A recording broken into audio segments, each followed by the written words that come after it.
So that took a little longer to recap, but it's not a big deal or anything. I'm glad we were able to vent our thoughts about. Just it's good because we're going to go into season five, so it's just good that we all talk about just how we quickly felt or decently enough Yeah, about this how is we a felt. good prelude to conversation. Just because just so we illustrate how we're feeling about the series so far, so we can kind of get into the weeds with season five because um that's it's the last one, at least for now. I have a gut feeling that they're going to bring this series back in maybe about 8 to 10 years from now.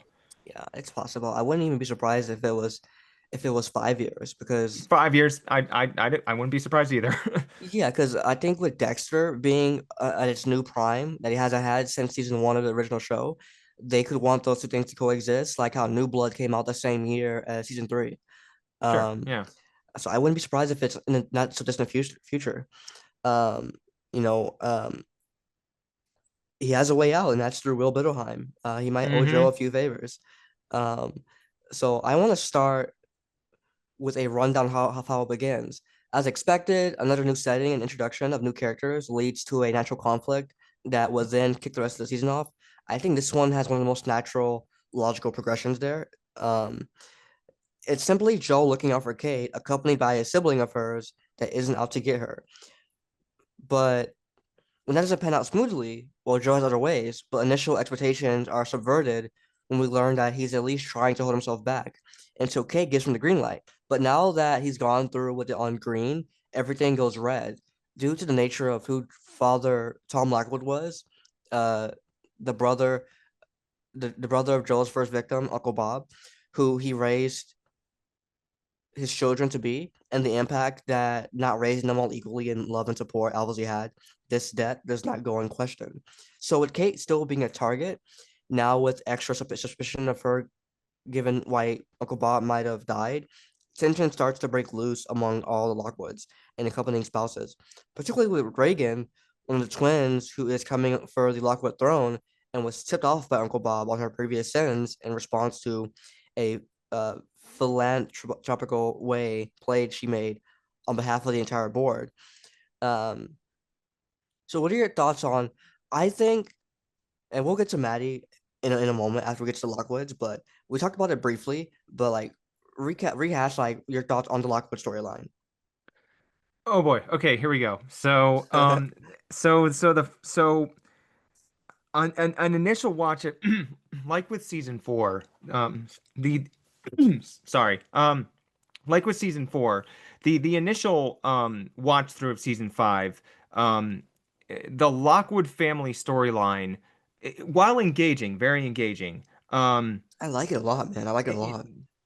but realistically, again, we both, you and I both watched this show. We both watched it initially when it came out earlier this year, and then we both watched it again with a new, fresh set of eyes in preparation for this. And on a second viewing, especially now, it is like the characters from season four. It's a distraction from the main story of season five. I'm not crazy about anything in the Lockwood storyline whatsoever. Uh, it's and I don't want to discredit the performances or any of it, but Definitely, yeah. it's it is a lot of it the initial thing in the first episode, yes, is the catalyst that kind of makes everything go red. And that of course was a good necessity. I will say the first episode of season five very much felt like business as usual with the show. It Hmm. felt very much yeah, like when you're watching that for the first time, you're like, yes, this is what I would expect from the first episode of the final season of the show. However, immediately there were things that I was raising my eyebrow towards. You it's there's a lot of believability problems that go throughout the season, and season five very much starts winking and nodding to how implausible a lot of these things are, but yet it still will have strange choices. And this is the big one where Joe at the tail end of season four, and this is what I was talking about, that promise where you see Joe at the end of season 4 look into his reflection and he sees Reese, where essentially, he falls into the water, he considers himself reborn. The Reese persona thing is gone. You can treat that shot of him looking into his reflection and seeing Reese that like they've merged, they've kind of Hmm. they did a Dragon Ball Z fusion dance or whatever. But uh now so with that promise, you're like, okay, Joe, like what we were saying earlier, Joe has significantly leveled up at this point. Like the Quins were like a little step. Joe just left up a whole story with the Lockwoods. Hmm. And so with that, you think with that promise, especially with how ruthless he was at the tail end of season 4, with just offing that student of his, Eddie, and then pinning it on the Nadia girl, you'd think Hmm. like, and they say 3 years have passed. You would think in those 3 years he'd just be off doing some crazy stuff. But no, for 3 years, he does absolutely nothing. I And think then, they just wanted the season to take place in modern in present day, because season 4 came out like a year after the it came out a year after the year that it takes place. Season 4 takes yes, place in 2022. I think that's where that comes from. Um, and yeah, like I said, I think it's really good. But like you mentioned to me, it ends up not being a very large factor in the end. The main story is actually Bronte, but I think it's a really yes. good. It's a good continuation of um the deal that Kate made with Joe, and then they kind of sort of team up, Uncle Bob dealing with that, and then it goes from there. And that leads me to one of my first questions, which is, did Kate go through a radical character shift similar to Love Quinn? She turns a 180 from the keep each other good route. Like she can fight all her own Yes. battles, Yes. and condemns Joe for the way he fights his. Hmm. She calls her agreement to kill Uncle Bob a moment of weakness rather than a solution to all their problems. So, what are your thoughts on did Kate go through a radical character shift? What are your thoughts on Kate season 5 and how she treats Joe, and compared to how she was in season 4? So Kate's a weird one for me because season 4, the point of her character was the more the audience was exposed to her, the more you warmed up to her, just like Joe does. Like the point Hmm. of her character was she's off-putting at first, but the more you know about her, the more like her character unwinds, and the more you learn about her, the more theoretically you should like the character. And season 4, they even do a little reveal in season 4 about how she has a pretty jaded past thanks to her father. And her character was fine by the end of season 4. Uh, there were a lot of questions to be raised too of how much information did Joe really divulge about himself to her. And in season 5, in the first episode, she told Joe to make a move, which she saw as like an ultimate means to an end. And Joe does it, and then suddenly she starts walking everything back, and suddenly harbors like immense regret for it, even though she seemed very much okay with Joe doing that at the time. Her character, like a lot of other characters in this whole entire season, I mean, one character, it's even like the plot of her character are very wishy-washy and going back and forth. I mean, with one character, it's like she's actually has a struggle with it with Maddie's character. Uh but like Kate very much goes back and forth with how she feels about doing things and wanting things. And that's what a lot of characters do the whole season. And maybe that's the point. Maybe the point is with all of the characters and the situations that unfold.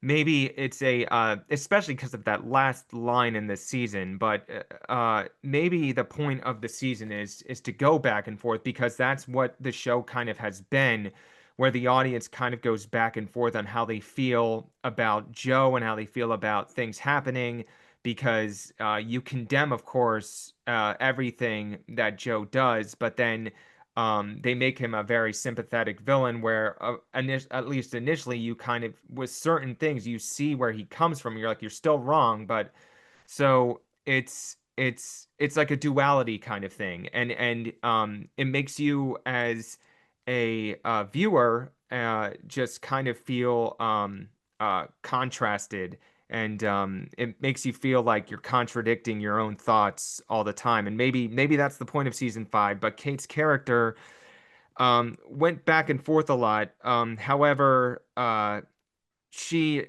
she she overall, makes the right choices in the end, but um you still have to question why she was so okay with framing a random person who she hadn't met, Nadia, and then just, breaking her out and then saying whatever just because means to a greater end, gotta team up to get rid of the bigger threat here kind of thing. So, I'm indifferent about Kate's character, just like I was in season four, I guess. Overall, I dig the character, but she she feels unnecessarily complicated, and to this day, I'm not really sure um who she is as a character because she always goes back and forth on what she thinks should be done in Yeah, certain situations. I thought season four, second half was the perfect setup for Joe and Kit kind of the same and their tensions the most. Hence the route I took in my right of season five. Which I Um, really like, by the way. And people who are listening to this, you should check Spies out. It's pretty interesting. It's long, but like it's very interesting. It's pretty good. yeah, thank you. But then we learned that Joe only I actually asked the subreddit. I was like, what do you think Joe told Kate, and what do you think he left out? Obviously, Love Quinn would be one of them, but the show Hmm. says that she only told him about a select few people, um, and it was the ones that were out of necessity, um, and then that's part of why she isn't grossed out to an extent, at least for the ending of season four. But then they go back on it immediately, and I was kind of grossed out at certain points with the way like Kate was like verbally abusing Joe at certain points. Um, because going back and forth between point of views and with her looking out for the kid, and then Joe being who he is and being it from his point of view, like you said, that's kind of I think that might be the point. I was just really looking forward to um something more cohesive between the two. And then she kind of ends up being his antagonist. So it does suck. And obviously a slow burn. Um, And the I have Go a ahead. question about Kate. Sorry, I have a question about Kate for you too. Just something I've always been thinking about, just because of the natural process and production of these shows. And does it not feel like sometimes that Kate is almost like what the writers maybe wanted Love Quinn to be? Yes, Because yes. yeah, Oh, sorry, I yelled. yeah, no, Um, oh good, I Kate is literally a perfected version of love, and people yes, have yeah, recognized that it's love, but more logical, not impulsive, yes, more calculating. yes, It's Kate is love's remedy, like what the things that ruined love as a character are remedied in Kate's execution. So yeah, that's why I was like, this is it. Kate and Joe are the one for each other. Um, so I that's why it's part of why I thought it would have been more so something or more a better end goal for Joe and his relationships because they're on the same page a lot better and she doesn't have those toxicity elements, or at least didn't for season four, kind of grows in season five. But for sure, 1000%, Kate is the perfect you, um, because she's the perfect version of love. Um, and that's why I asked, did Kate go through a radical character shift like how Love Quinn did? The next question, thanks for pointing that out. I almost missed mentioning that. Um, next question I have is, does it make sense for Joe to suddenly enjoy killing? Yeah, I think it does because that's the promise we were given at the end of season 4. Because he and that's the weird thing because you're convinced throughout seasons 1 and 2 and this is more bigger picture thing, but Mm-hmm. seasons 1 and 2 and 3 that he he only does it because in He kills his people who are on his way, yeah, basically. he eliminates people that are on. He has a narrow-minded view. He's like he has tunnel vision, and he Yeah, only I don't sees. really view him as a serial killer. Yeah, I know a lot of people disagree with me on that, but he's not like Ted Bundy where he was seeking out to kill. no, Um, yeah, he like picture like you're looking. It's a dark tunnel, and you're seeing the light at the end of the tunnel. The light at the end of Joe's tunnel is whatever woman or interest is there, and if there's anything obstructing the way, like blocking that light, he gets rid of it. That's kind of like how he always operated. And again, it's still it doesn't again it does not change the fact that what he was doing was just vile. Again, he's a villain through and through, no denial about that. But still, he had a code. He had a rule set for the way his character operated. Like very much Love Quinn had a rule set to her character where she would do anything like that. Like the light at the end of her tunnel was this vision of a perfect family. yeah. Mm-hmm. So anyway, then comes season 4, and I believe at the end of season 3 in the bigger picture here that the events of that finale of season 3 made Joe lose it, like snap, because he had to leave the country for this other woman he's chasing, kill his wife, burn everything to the ground, sever his toes. Then he goes and can't even find this woman. When he finds her, she says, "You're a murderer." And then he's like, "I'm gonna prove you wrong." And then he's immediately told by the Elliot guy that you've got to kill her. And so then he captures her instead. And I think all of this just kind of makes him snap. And that's what made him just completely lose it in season 4. But then again, within that season 4, that's when they start wanting to justify and just trying to say that no, Joe is just full on crazy and he ultimately enjoys it because of his disassociation. So again, once at the end of that season, when they do eventually merge together, quote unquote, whatever you want to call that, when he Mm-hmm. finally comes to, yes, I would like to say in season 5, theoretically, yes, he would enjoy killing at that point because he's kind of at this point he's that's who he believes and what he sees himself as uh, because he's done all of these heinous things all throughout, and he basically essentially is just snapped and just doesn't really care anymore. And he's succumbed. And again, this is more of the audience kind of thing. He's succumbed and has realized that he has a sense of plot armor where he's been able to get away with so much stuff. And he has this mentality in season 5 that he can just get away with more stuff now thanks to the Lockwood cushion that's beneath him. So his darker nature is certainly extracted from that. So I would say in season 5, yeah, he certainly does. I mean, he's writes those fantasies about it to cope in the time being. Mm-hmm. But I would certainly say he does, but at the same time, he still doesn't completely just go out of his way and find random people. He still has that, okay, I have targets for certain reasons, but he starts And that's the saying, overlap between my right and this one is that Joe kind of has that growing urge due to being whole with Reese, but he's still not uh it's more of a need than a want in my sure, vision of it. Um and I feel like most of the season he didn't enjoy killing. It was an inconvenience to him. He didn't like who he was. He was dissatisfied with it. And a part of season 4 was there was him insisting that he doesn't like get a hard on from it. And that there's one part where he says, "I've never been softer." Um, right? and it's so and now he suddenly enjoys it after 4 seasons of not enjoying it. It's just inconsistent to me. Um, but and I think the Lockwood gave him a lot of butter for his bread on that one, and so that's like the one thing that makes the Lockwood story useful to me. Um, and let's talk about character relationships. What makes this also interesting from the get-go is that it isn't just another group of rich brats. They're all children of the late richest, most dangerous man on the planet who knows what they're all capable of. Reagan believes she should have been the one appointed to take over. Teddy has been alienated by them all. I really love Teddy. I feel like he's what 40 should have been. He's a perfected 40.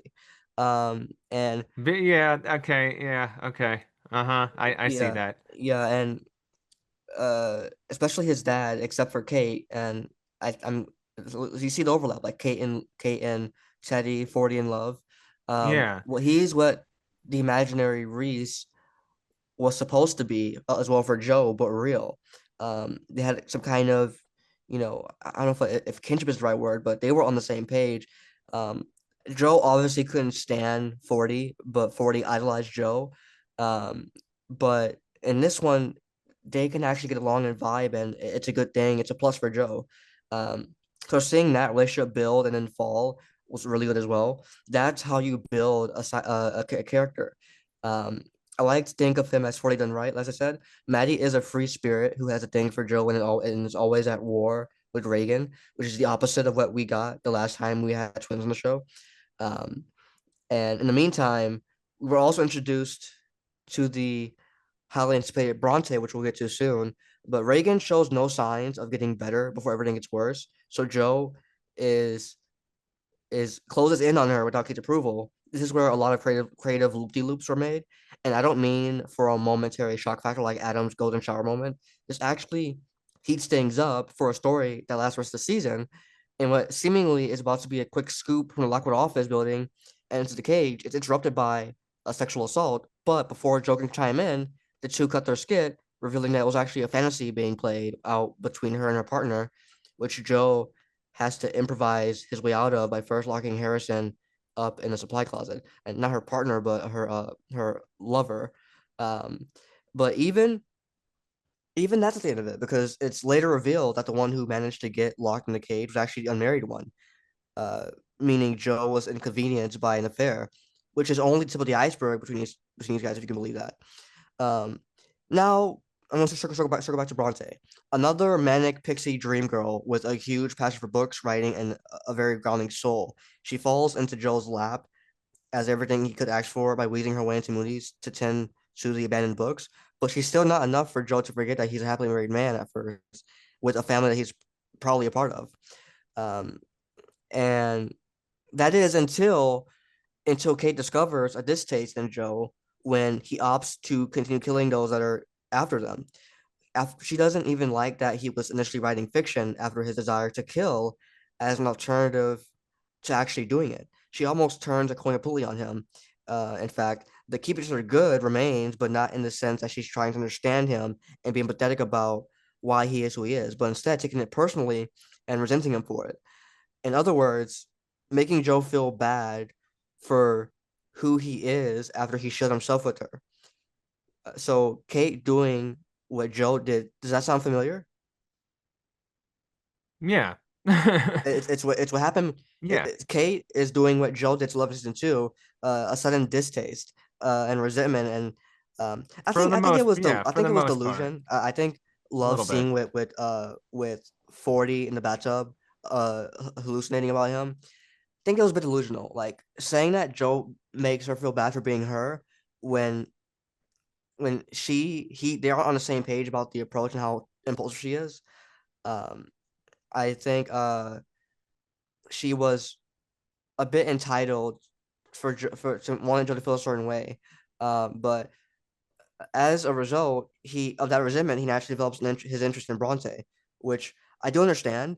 Um, I've heard, and I believe that when you don't continue to build a loving relationship, in fact, when you're doing the opposite, that love can spiral and go somewhere else where there is a mutual love. So I understand how that started happening. Um, but as per usual, Joe's obsession never makes it an easy joyride when growing into something serious. And Joe doesn't make it easy for himself either. As in a short period of time, she's broken into movies, claimed to be stealing, got offered a job anyway, disrespected that job by breaking into the basement and getting herself accidentally locked in the cage. That's a first. Showing signs that she might have still been doing wrong by he in the store, got fired, got a raise, and even given a place to stay in the apartment above Mooney's, all while sending Joe for a tailspin about who she is, where she came from, and whether or not to trust her and what to do with her. So, what are your thoughts on the Bronte character? Well, first I'll go back to Yeah, the sure. Lockwoods, Okay. because you were going in. So Teddy, I see what you mean about him being a more realized version of 40. Mm-hmm. However, I will disagree where 40 was an interesting character. He was the Sherry and Carrie that of season 3, where you don't like them at first, but you really warm up Mm-hmm. to them. And Joe and 40, I would genuinely say, developed a real brotherhood and kinship, especially in that one episode where they trip on acid. It's pretty much like after Yeah. that where Joe, One of the best episodes, they say, by the way. absolutely I think legendary. it's called Fear and Loathing in Beverly Hills, season two, Fear and episode Loathing in 8. Beverly Hills. Legendary episode. Yep. But but straight up, that's like the episode where Joe straight up has a friend. He doesn't have really have any friends, and like that's like 40 is the first genuine friend he makes. He has like a few light acquaintances, but they're usually Ethan. related to people he's interested in. But 40 was genuinely his actual friend, and yeah, he's related to the woman he's interested in, but he actually there was like a real friendship that was formed there, and he kind of has that in season 3 with people, and you can say in season 4, but less or so. The thing with Teddy was he and Joe definitely you feel a history between them in that first episode of season 5, Mm-hmm. but they don't really go into it enough. There's a Mm, one that's scene they true. have. They don't. There's a one scene they have where like they're going to confront Reagan, Yeah. and then Mm-hmm. like they talk on the side, and then he's like, "I don't think she's telling the truth or whatever." So there's definitely there, and in terms of Teddy's significance, he definitely feels certainly like the more realized version of 40 is of as well. But again, I thought 40 was the better character as a whole. He had a lot more to do than Teddy did, but I still really thoroughly dug Teddy's character. Um, Yeah. uh, The thing with, Reagan, if I cut you off just a moment, the thing with sure. Joe and 40 is that I see through 40. You know how he is in the books, where he's way worse. Oh, he's Uh, awful. yeah, he's actually he is a douchebag, but in the show they play it off like he's all soft and naive and kind of. I think 40 in season 2 is secretly book 40, but they play it off to make the character lovable. Um, They do. and He's also a victim of his own sister. He's become very mhm, dependent on love orchestrated situations and puppeteered things where yeah, and that 40 would, helps. Yeah, people ease up to him. Yeah, yeah. but So I think he's book 40 wearing a mask, and there are scenes where he's like, "Oh, Joe doesn't mind, do you, sport?" Like no, you he, don't. Yeah, that's book 40. That whole thing, I'm like, that's book 40. yeah, That's the that was like in the third or fourth episode of that season. I think it was the fourth episode. yeah. Yeah. Anyway, um, so You want to say anyway, something about the Lockwoods? I think. yeah, I'm going into Reagan and Maddie. Okay, yeah, let's do that. First and foremost, Anna Camp, who plays both of them, um, she stated that like she said this was she felt like she submitted it for Emmy Awards. She didn't get nominated, sadly, but she felt like it was her best performance of her career, and I'd absolutely agree. I mean, Yeah, she I knew. I had a hunch that when they were showing the characters off on Instagram, that that was going to be the breakout character, the twins. I just knew it. And she killed it, and that's part of what she she carried the Lockwood story for sure. well, so here's the thing. I thought she was fantastic.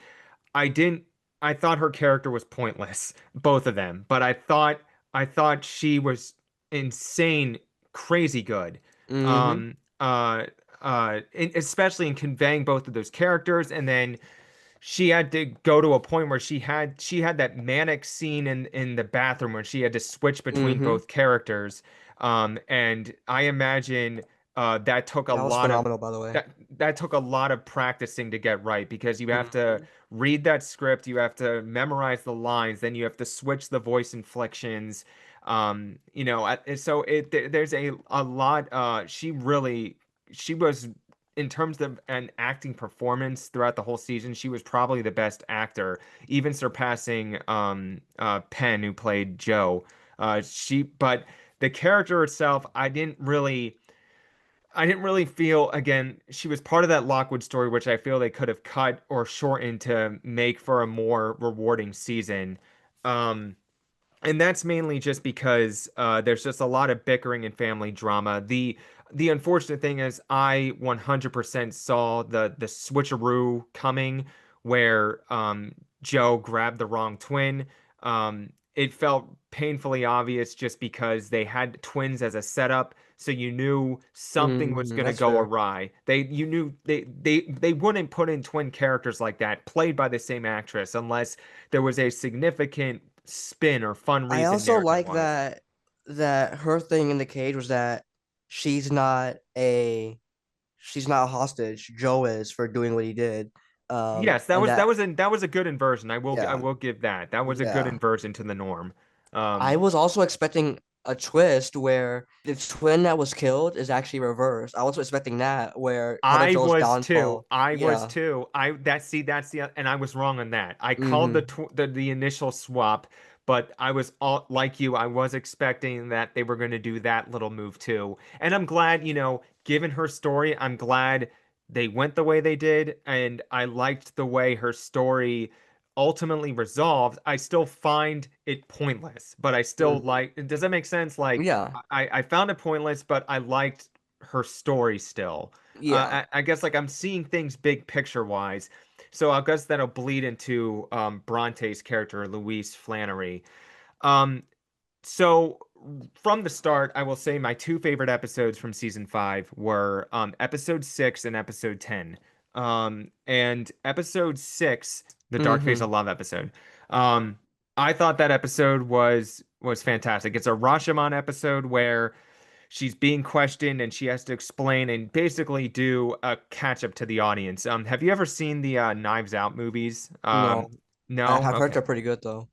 Oh yeah. Well, in those movies, without saying much, both of those movies around the halfway point, they have to do an audience catch up thing. And so this is what this is. Like we suddenly had to get a lot of catch up to events that were happening, which we, at least I certainly suspected that Bronte was definitely out to get Joe for some I reason. immediately knew it because Yeah, she was so performative. I knew my thoughts were either two things: either she's setting him up, or Joel's imagining her. Those are the two. But immediately right. knew that the imagining her thing went away when she was introduced to Henry. So I was like, okay, so she's a Yes, real character she's a interacting real with the character. real world. But um, the way she was talking about the books, like, oh, these books, I love them, and books are everything, and you could tell she was being performative and trying to win Joe over and soften him up. Um, Yeah, it I was a caught on little immediately too obvious. Yeah, and on the nose for sure. the imaginary thing was like, would they really do that twist again? And so I didn't I would believe have that. liked to see that actually. I think that Okay, actually wouldn't be bad. I think him imagining the perfect person makes sense after imagining Reese. It would be the good follow sure. with his mental breakdown and could be a component of his downfall. Wouldn't have been perfect, but I don't think it would have been the No. worst thing. Um, but yeah, we got a real Bronte stand-in love interest. Um, trying to She also get though, out to get him. yeah, but she also though, she kept lingering. Like they have their first encounter, and then she like comes back Hmm. multiple times, and you're like, okay, like the first meeting, maybe you could have brushed it off, but you knew too as an audience member that she was going to be a bigger player, but Hmm. how? So it was pretty obvious. So, but I still believe that episode 6 was still very cool to see how they were giving catch up to the audience. And as when we were talking about season 4 earlier, when I said how you could have stopped after episode 5 after Joe kills Clayton, Hmm. and you could have stopped and done a month break like they did with season 4, and everyone would have been talking because like her Hmm. friends Oh, come that's in with the right. phone, they expose him, like that could have been a big talking point. People would have been like, wow, like he's really screwed, or he's not, or who is Bronte? Because why would her friends know to go in there and everything? What was going on there? So just like in the second half of season 4, where they give you information to catch you Hmm. up on what happened, they do the same thing here, but it was still effective. Again, it would be neat to see season 5 in chronological order where you could see the planning stages that they were trying to do, including that like random flashback scene with Beck, building up to what we're seeing initially. It would be a very interesting viewing experience, to say the least. But I thought that was a very well executed episode, all things considered, even though we knew pretty much, it was pretty obvious of what her character was. But at the same time, they made her character very much like a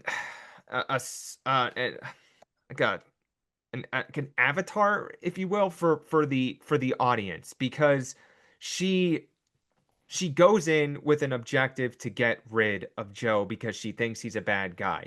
Then she gets to know him, so then she likes him. She's being like the audience has been in prior seasons with Joe's actions. She's been fooled by his sly maneuvering and his way with words with her. But then, so then she warms up to him and she realizes, oh, he's not such a bad dude after all. But then she slowly retracts and then realizes, no, maybe he is. I had an initial thought of what they were going to do with her towards the second half, especially in, I think it was the eighth episode, where she puts herself in the cage and she talks about how the cage can be a space where you can be open and honest with each other. I thought for a split second that the relationship was going to be, even though they kind of hit it off already, I thought it was going to kind of evolve into more. Um, she was going to be more of like an apprentice, if you will, of Joe's, where she was going to be like Joe was going to trap her in the cage like Mooney trapped him and everything. It that was quickly dispelled, by the way. But I just had a thought of like, because with a show like You, it is very tough to end a show like this because of Joe having so much quote unquote plot armor throughout the series. Hmm. And in season 5, he certainly takes advantage of that and becomes self-aware that he can get away with a lot, and then he starts realizing, no, I really can't. And so there's no correct way to really end a show like that, though I have one idea. But but anyway, uh him having like some form of byproduct apprentice or a result of his own actions, who starting the chain again, would be a way to end the show, and I thought that's what they might be doing, but clearly not. But Bronte's character, anyway, was very wishy-washy. Again, like a lot of the other characters in this season, where she went back and forth, and which is why I bring up the Lockwood story being a waste of time, or not a waste of time, maybe could be thinned out. Where that sixth episode, The Dark Face of Love, that should have been episode 4. They should have done that then and used the rest of the season to really flesh out the significance of Bronte's character and really delve into her plan and even Kate's plan of taking down Joe, instead of quickly assembling a team to quickly take him out. That leads me to want to ask, what could have fixed the Bronte character? What could have fixed it? Because I think that character is astonishing. I knew it would be something good, but then they kind of ruined it in the second half. Uh, so what do you think they went wrong, and what do you think could have fixed the character? I Oh, will they could. let me go first, actually. I Sure, think by all means. I think we talk about this. I think it's the wishy-washy. I Yeah. think her confusion after seeing the circumstances behind Clayton is fair, and chalking it all up as self-defense. I think that's all fair. But then she's the odd one now, and like the love interest that is naive, and they downplay her. They don't understand her perspective. They just because they see Joe as evil. But then one conversation with Marianne, and then all of a sudden it clicks like a light at the end of the tunnel. Like, but that doesn't make any sense. You've went through all that. How does that counteract your experience with him? Yeah. Uh, she Yeah. should have been with him until the end, based on what we got in the first 6 episodes. But they didn't do that. Go ahead. Yes, I completely agree. It's the wishy-washy thing. It's that thing that just made her snap, and suddenly she goes back and forth and she speaks to Marianne, which again I want to give credit because the acting in that scene was fantastic. It was Hmm. really good stuff. But again, just being like, come on, guys, just like again, she's bouncing back and forth. Thoughts on the way kills were approached this season? How they show him killing. Um, they kind of eliminate the aspect of um how there used to be a blackout when he would kill, so you never actually see it on camera, Hmm. um, except for in very rare scenarios. But this time they show him getting a thrill, dopamine or something out of killing, out of choking Uncle Bob. Um, and instead of going the Candace route with Joe bashing Clayton's head, they actually show it. Instead of putting the camera back on him, um, so it's not on screen, but you see it happen. So what are your thoughts on the way kills are approached? It kind of ties to what we talked about earlier. Does it make sense for Joe to enjoy killing? So yeah, so in season one, he kills Benji, but um, he he Poisons him. intentionally he poisons him, and he kind of just looks on as it happens. It's the first one, so it's more of like a shock value. Like it's Hmm. at the beginning of that show, you're like, oh, you're one of those people when like that happens. So but then he also gets rid of well when he gets rid of Peach, you don't see that cuts off screen, but then he gets rid of Ron, and I mean you see that like cut and dry, but then Beck you don't see it, but you get heavily implied. Delilah, he had to attack Delilah to get her in the cage. She has a band-aid on her head. You don't see how he You got don't her see there. you don't nope you I'd don't like to see think that. it was similar to how he handled Beck in the book. There's Yeah, this part in the book where he bashes her head or something and says sorry, and then does something else, and he's like also sorry. They have to write out what he's doing. They can't like right. dodge it. They can't just say, okay, now she's in the cage and she's been knocked out, or whatever. I think it was something like that, where he has to attack her, um, and it's not on screen, but he's obviously empathetic about it because he loves Delilah. Um, and but yeah, the kills And are approached the differently. a little differently, but what I will say is in season two he has Jasper, which he's kind of like indifferent about, I guess is the best Mhm. way to put it with that one. Henderson, which again he's more like, oh, that happened kind of thing. Um Season three, it's the Ryan character where he's just like he means it then. Season four, the initial ones are done in all different you don't see him do it to Malcolm until later. You don't really see him do it till Simon in a first person view pretty much.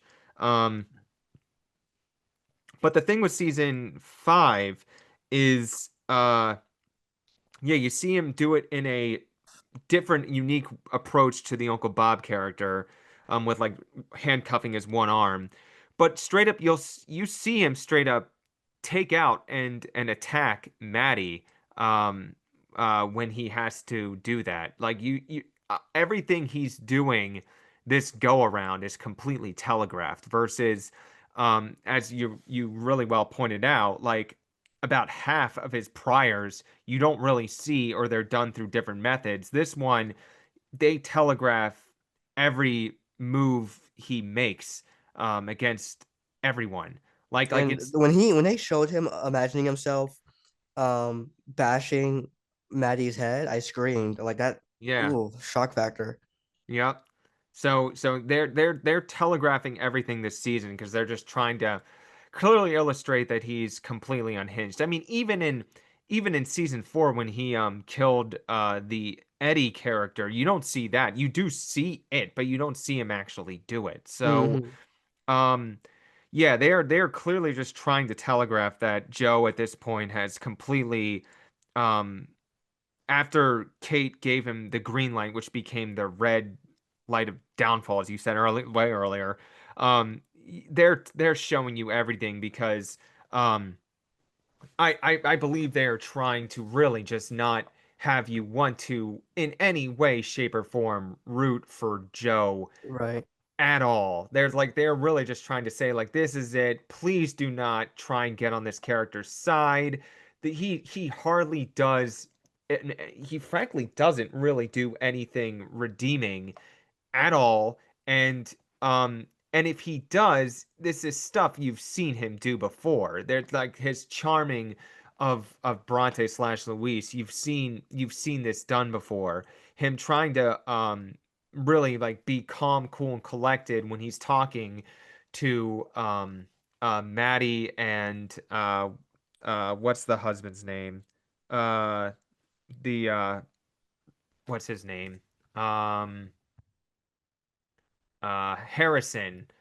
Hmm. When he's talking to both of them, he's like trying to remain calm and cool, and he's like saying, "Oh, I'm happy for you too. I really mean it." Like you've seen him do this stuff before, so pretty much like at this point, and again, especially in that finale when he's just completely unhinged. I mean, And he was about to like just kill Harrison on the spot. yeah, he was And about to he was just all get, casual about it, like, yeah, okay, he's like, let's go get a knife. yep, he's like, let's get a knife. He's got to go, and you're just like, geez, like, jeez, um, Um, so yeah, and Pim actually said that he's wearing such little clothing in the finale because he wants him to look as close to a sexual predator as possible. Um, oh, okay. yeah, and then plus the blood on his face from biting getting the key out. That was a cool Yeah, visual. That yeah, like a they're trying vampire kind of to, thing. yeah, they're like you said, they're illustrating Joe in the bad light as best as they can. Mm-hmm. Um, um, but here's a list of poor choices made in season five that ultimately ruined it. Kate's sudden new attitude towards Joe is distasteful. Bronte being influenced by Joe is ultimately wasted by her falling back due to one conversation with Marianne.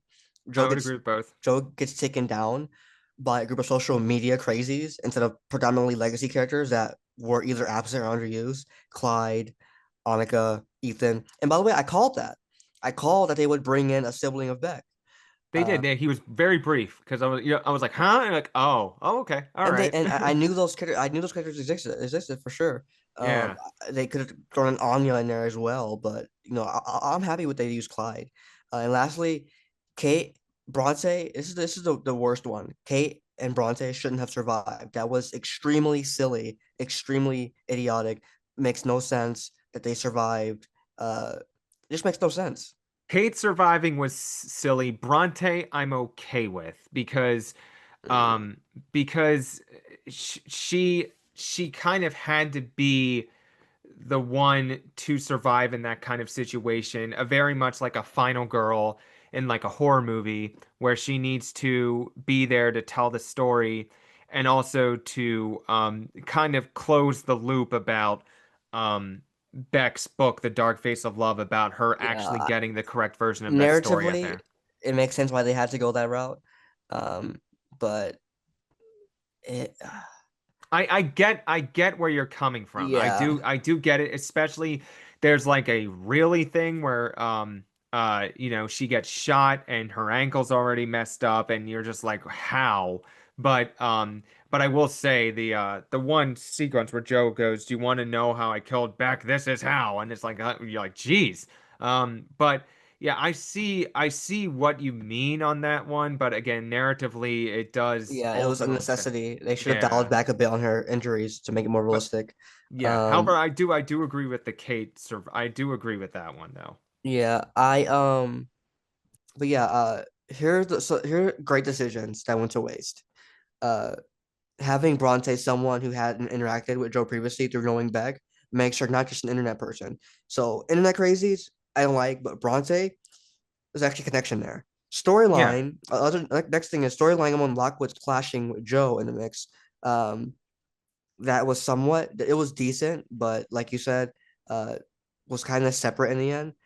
All it led to was Maddie like lighting up the store. I mean, yeah, the bookstore.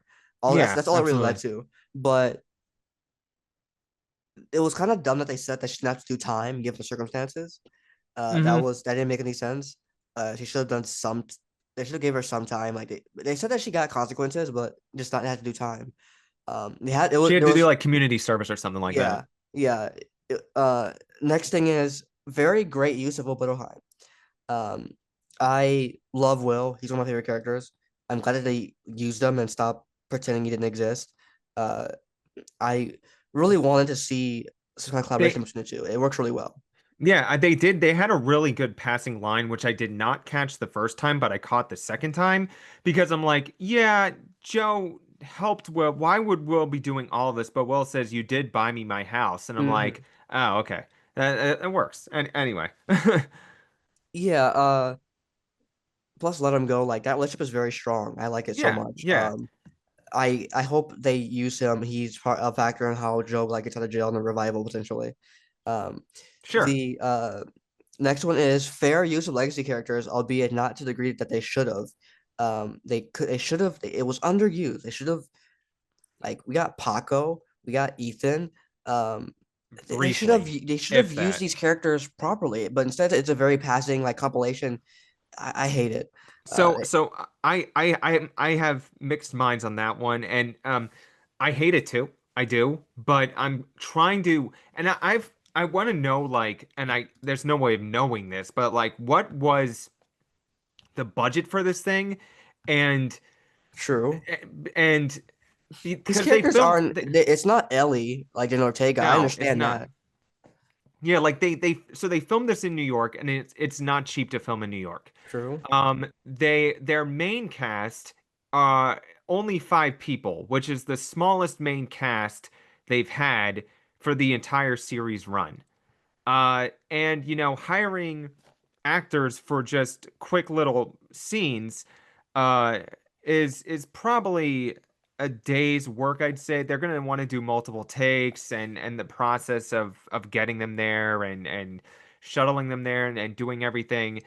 I guess it depends on the budget they would have and what they wanted to use the budget for. I have concern or fear or whatever where maybe this season did not get the budget that the prior seasons might have gotten. I don't know I why that's so common. Yeah, Child's Play 3 got like after the blow up of Child's Play 2, Child's Play 3 got a very low budget. It's like, why are you following up really good content with lower budgets with lower budget, that will yeah. produce less quality content, and then you ruin the whole thing because this one part you didn't put your best foot forward in because you didn't give them enough money. I hate that they do that. I hate that. That makes zero sense. It's the opposite of what you should do. If something It's works, yeah. put more money into it Put and make more right, money by especially because it's putting your effort. last season. It's your last, Exactly, yeah. exactly. It's like season 3, you understood why corners had to be cut. In this season, I'm confused I why wonder if corners had to be inflation also cut. played a part.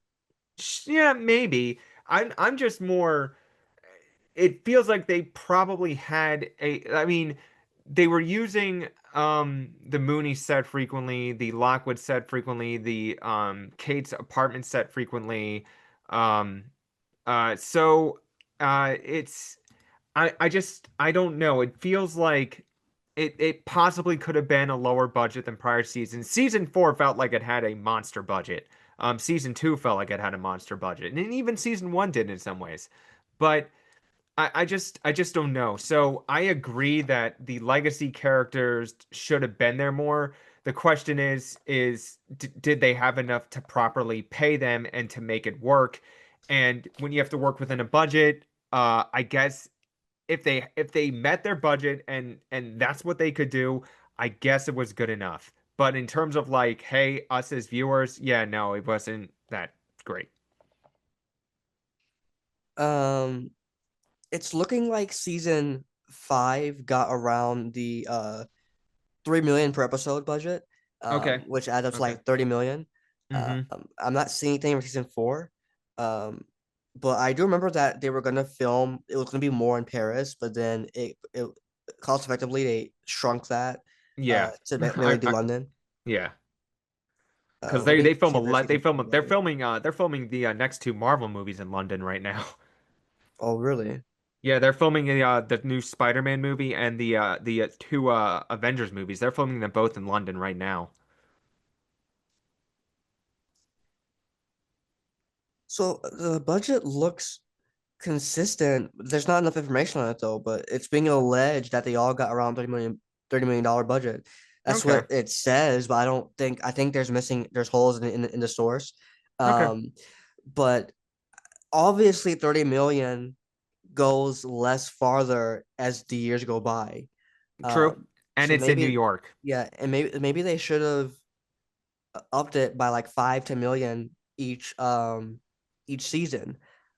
But this season, it's 2025. I presume it filmed like last year or wrapped up filming this year. But It was last year. It was last year. yeah, I think I think the issue is that the usual budget goes less farther in 2025 compared to like 2015 when they filmed season one. Yeah, that Um, yeah. that makes plenty of sense. Maybe that's what it was, inflation. Um, but last one of great decision I went to waste is no trial sequence. I don't know why. I don't remember why I put that on great decisions, but I guess keeping it vague. I actually thoroughly did a trial sequence in mine, You did. Yep. and I think I did pretty good. Um, Yeah, yeah, I won't say much, but yeah, no, it was a like legitimate like plot point or beat or a point that had to be reached versus in this, which was more of an afterthought. It was a montage. So, I have a hunch that uh, that they filmed a lot more for that trial sequence, not like to the extent of your thing, hmm not even to the extent of what you might think. I have a feeling they filmed a lot more than what we just saw, but when cutting together the thing, they probably had to trim that down massively just because they needed to fill that runtime because to the show's and the history of the show's credit, every episode has kind of been around the 50-minute mark. They've had Yeah, six act breaks pretty much. So they're probably trying to keep that uniform. Would I like to see an extended cut of the finale if one exists? Absolutely. But so maybe the trial sequence was a little more, but it probably wasn't much more. But they did just breeze by that. yeah, and that hurt it a little bit. Hmm. 1 minute it's just like 1 minute he's running and fleeing, and next minute he's in jail, and it just wasn't done well. That was bad. Again, my issue again with season five was the pacing and getting to certain points sooner so other points could have been possibly fleshed out. Imagine if we did get that sixth episode around episode four. We could have gotten a longer trial scene or something. I don't know. hmm I feel like I feel like their approach to season five and their ideas with the characters and the ideas that they had getting from point A to point B to C, D, whatever, um, I I overall do agree with, and I think we're overall like with your the way you executed season five in your writing of it. Um, I felt like, yeah, this is a natural way to approach this about having someone catfishing Joe and Joe falling for someone exploiting Joe's kryptonite, his weakness about hmm how he operates. And it It's felt that interesting. That's an yeah, overlap I didn't think about. Like, there's kind of something like that in my right. yeah, Is that what you're referring to? Like, I remember now. yes, There's something similar to the Bronte thing, just not Bronte. no, It's interesting how my right has a lot in common with the show, and I feel like the season would have been the best season if not for the very bad last couple episodes. Um, sure, yeah, it's the dumb thing where like it was just the overall execution of everything. And the yeah. unfortunate thing is that um a lot of times when you are in post you kind of just have to go with your product. Like you are when you're filming these things, you are going with the script and it can read beautifully and you can be really psyched on it and you're filming it and there's great energy and everything seems to click, and then you load all the footage, start editing everything, and you're just like, oh, this isn't working. But sometimes you just have to roll with it, and maybe that's what happened here, but there's still a lot of talented people in front and behind the camera. The crews that work on this show really care about their craft for sure. And uh, I just it's just it comes down to its overall story and how they overall decided to approach everything, and how the whole season felt very back and forth when it should have just been forward to the end instead of back and forth, where you're feeling like you're on a rocking boat, like Hmm. treading water, if you will. Um, and it's unfortunate, but I don't fault them for taking the approach because they are trying to kind of have the show kind of express how the audience has felt about the entire series the whole time.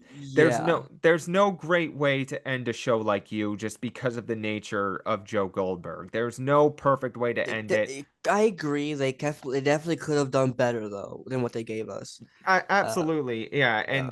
and this is coming from someone who again I really dug season 4 for what it was, but I can't say I dug season 5 for what it was, but Hmm. I can say that it didn't it felt off, but it didn't feel like it was an imitation of the show. It didn't feel like it was an imitation, but Hmm. it certainly it's my least favorite season. I will say that. I agree. I think I'm gonna end up rewatching past seasons as a way to cope with what I got in the end, because what I got in the end was not good compared to what previous season, how those season ended. And it's such a shame because I liked the season until towards the end. Um, so the show eventually did in fact let me down. Season 4, I was really rocky with it, but I understand that doing things different means different approaches that we're not used to, and it's harder to receive it as well. Hmm. Which is why book 4 it has the reception that it has, because it's different. Um, the storytelling different. I am very on the outside when it comes to these discussions about the show because my opinions are very different, let's say, put it that way. Um, and my conclusions are different. Uh, but I don't hate Joe with a passion because his story is there for a reason. There is some understanding to be had. Um, about that's why his story is there. That's why they flesh out how he Yeah, got well, there. that's why I said that that's the thing about the series, and that's what enticed me so much to it, and that's what makes me like so cool with talking about it so much all the time. Just because like it evokes contrasting feelings like in you as a person. It makes you want to talk about it. It makes you want to think about things. It gives you scenarios. It makes you think about yourself. It's introspective in that way. Like a big example, just in season 1 when like Joe was able to find information about and throughout the series frankly, but even just in season 1 about just jumping on their social media and then using social media as a tool to make people disappear. It's just like certain things like, and that's just great. That's just like base level surface, and it runs much deeper than that about how characters operate, think about choices, about the dangers of toxicity, about relationships, about there's so many different subjects and to address, and it draws out different opinions and stances. So, I mean, it's understandable if you would have those kind of takes and reactions. Truthfully, I believe a lot of my takes can be viewed as strange and weird, but that's kind of the point. Everyone kind of will have their own unique experience with a show like this, and that's why I feel like even though season 5 was very disappointing, I still find the series as a whole very significant, especially in the world of thrillers and just in general, just because it does ask those tough questions, presenting it with a shimmer of a television program with Hmm. actors and performances and everything. Yeah. Um, Thank you all for watching. Hopefully some of you made it to the end. I'm probably gonna do a part 1, part 2. Part 1 being the 1 through 4 Recap. discussion. Yeah. Part two being this. Um, so thank you all for tuning in. I hope you guys enjoyed the discussion. I really loved it. It doesn't feel like people who necessarily just watch the show talking about it and reviewing it. It feels like two writers talking about it. From a It was great. It very was great talking with you, Spy. Thanks for having me. yeah, my pleasure. Thanks for coming on. I like the perspective of the conversation. It felt very like from a production standpoint, you offer a lot of insight. And we talk about things that are very niche. In addition to talking about the show, like in a conventional sense. So I'm proud of this discussion, and I hope some of you enjoy it and take something from it. Uh, I will also send this to Sarah Gamble directly, and hopefully she's convinced to do something else with you. Um, so thank you all for watching. Take care.